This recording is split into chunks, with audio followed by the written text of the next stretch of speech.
Buenas noches, mi nombre es Flor Ángela Castellanos, soy estudiante del CEAD Bucaramanga de Administración de Empresas. En esta oportunidad voy a exponer los temas 4 y 5 del trabajo de legislación laboral. Capítulo 4. El CRE o Impuesto a la Renta para la Equidad.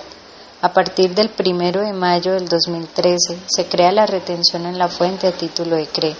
Es una nueva retención en la fuente establecida en la Ley 1607 del 2012. El CRE o Impuesto a la Renta para la Equidad es un impuesto de carácter nacional. El hecho generador de este impuesto lo constituye la obtención de ingresos que sean susceptibles de incrementar el patrimonio de los sujetos pasivos en el año o periodo gravable. La base sobre la cual se aplica la tarifa de este impuesto se determina restando los ingresos brutos susceptibles de incrementar el patrimonio realizados en el año gravable. Las devoluciones, rebajas y descuentos y de lo así obtenido se restarán lo que correspondan a ciertos ingresos no constitutivos de renta. Los contribuyentes del CRE dejarán de pagar los aportes patronales al SENA e ICBF. Los aportes a salud patronales los dejarán de pagarse a partir del 1 de enero del 2014. La exoneración de pagar los antes mencionados es para los salarios inferiores a 10 salarios mínimos mensuales legales vigentes. Retención en la fuente para empleados. La retención en la fuente es un sistema de recaudo anticipado de impuestos que consiste en detraer de los pagos o abonos de cuentas susceptibles de generar el respectivo tributo una suma determinada conforme la ley. Todo empleador o contratante se encuentra obligado a deducir y retener una suma de lo pagado a sus empleados para cancelar anticipadamente el impuesto de renta y complementarios en los bancos y demás entidades autorizadas. Rentas exentas. Son todas aquellas rentas que por expresa disposición legal no están gravadas con el impuesto sobre la renta y complementarios, por lo que no se incluyen dentro de la base para calcular la retención o simplemente no son sujetas a retención en la fuente por ingresos laborales. Las pensiones de jubilación, invalidez, vejez de sobrevivientes y sobre riesgos profesionales están exentas hasta la parte del pago mensual. Certificado de ingresos y retenciones.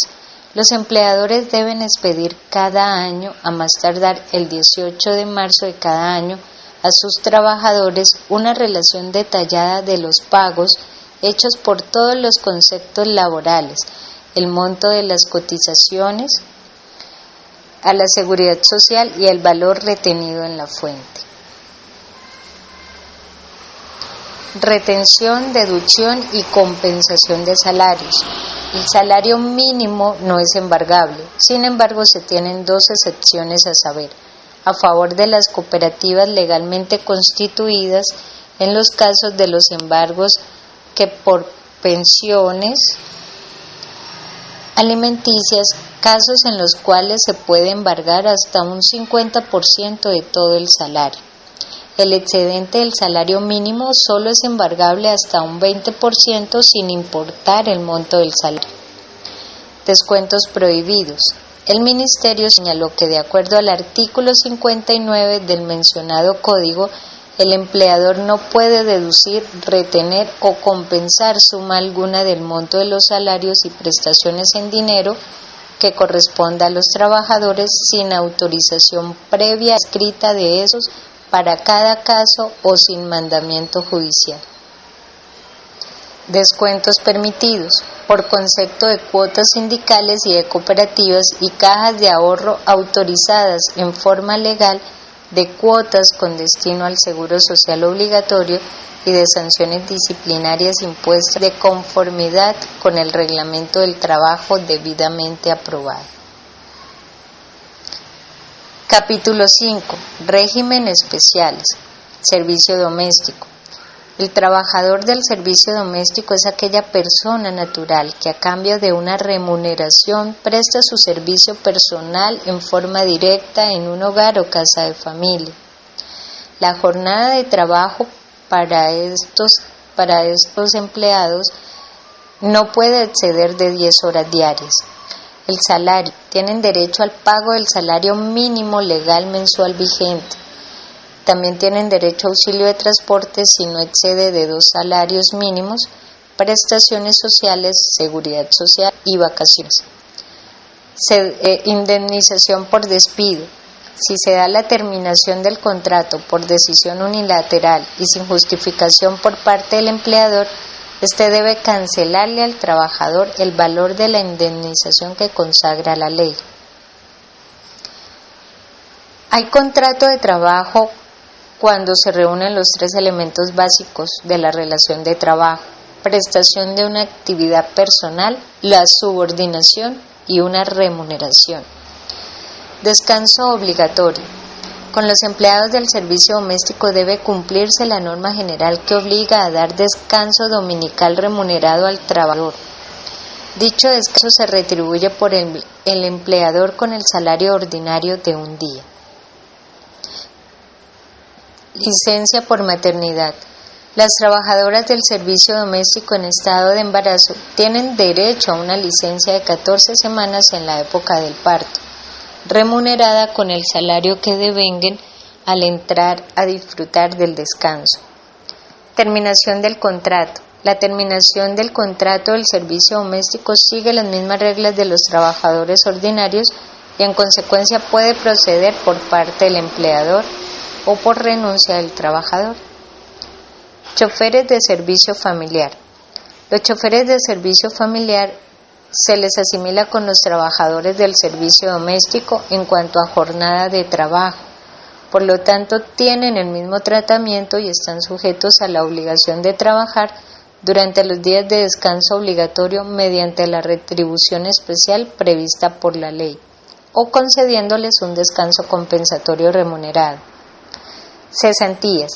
A los choferes de servicio familiar se les aplica la regla general según la cual debe pagarse como auxilio de cesantías un mes de salario por cada año de servicios y proporcionalmente por fracciones de año. Seguridad social. Se aplican las mismas garantías que para cualquier trabajador en pensiones, salud y riesgos profesionales. Prestaciones a que tienen derecho. Las cesantías, vacaciones, intereses de cesantía y el suministro de calzado y ropa de trabajo.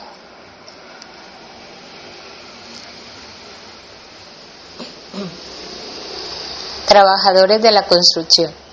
Son trabajadores de la construcción las personas que se dedican a obras y actividades que tienen por objeto construir cualquier clase o edificios y a otras inherentes a esta actividad, pero no las personas que en su calidad de arquitectos o ingenieros, proyectistas o interventores dirijan técnicamente, asesoren o controlen la ejecución simplemente material de aquellas obras.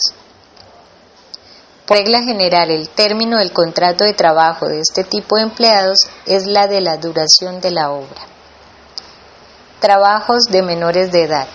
La edad mínima de admisión al trabajo y derecho a la protección laboral de los adolescentes autorizados para trabajar es entre los 15 y los 17 años.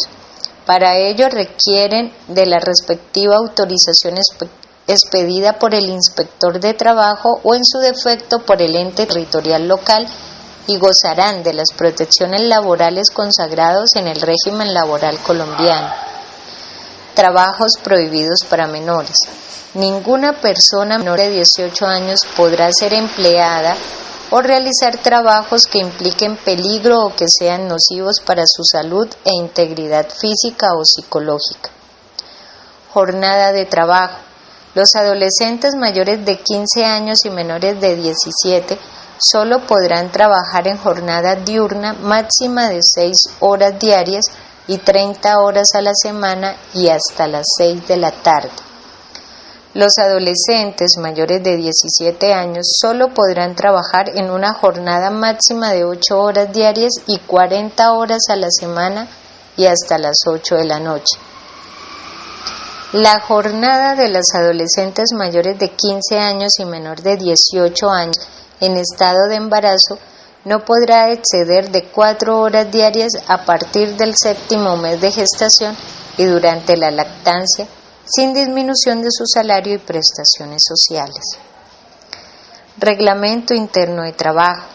Es el conjunto de normas que determinan las condiciones a que debe sujetarse el empleador y los trabajadores a sus relaciones de trabajo. El empleador publicará en cartelera de la empresa el reglamento interno de trabajo y en la misma fecha informa a los trabajadores mediante circular interna del contenido de dicho reglamento, fecha desde la cual entrará en aplicación. Ministerio de Trabajo.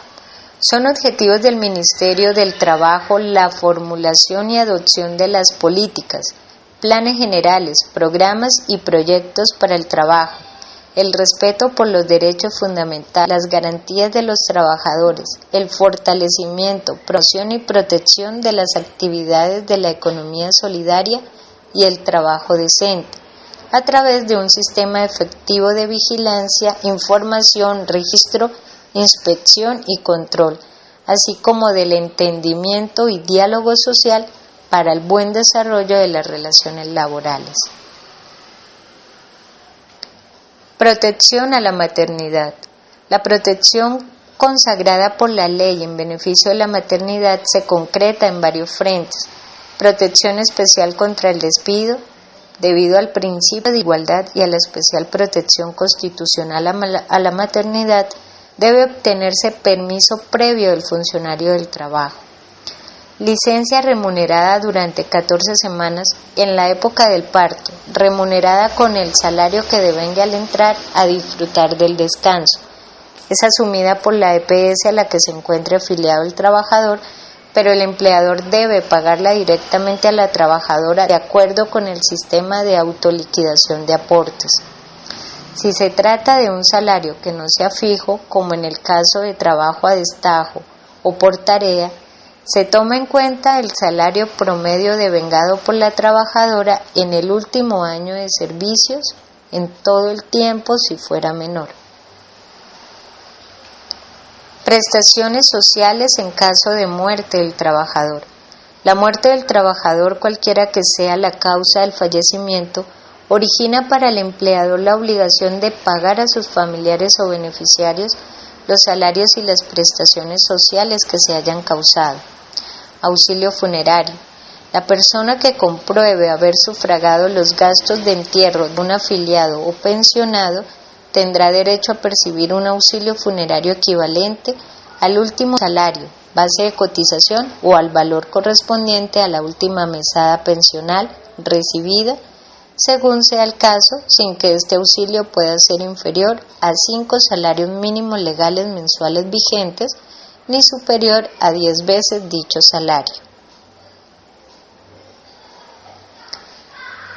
Estos aportes fueron tomados de la bibliografía de la unidad 2 del módulo de legislación laboral. Gracias por su atención.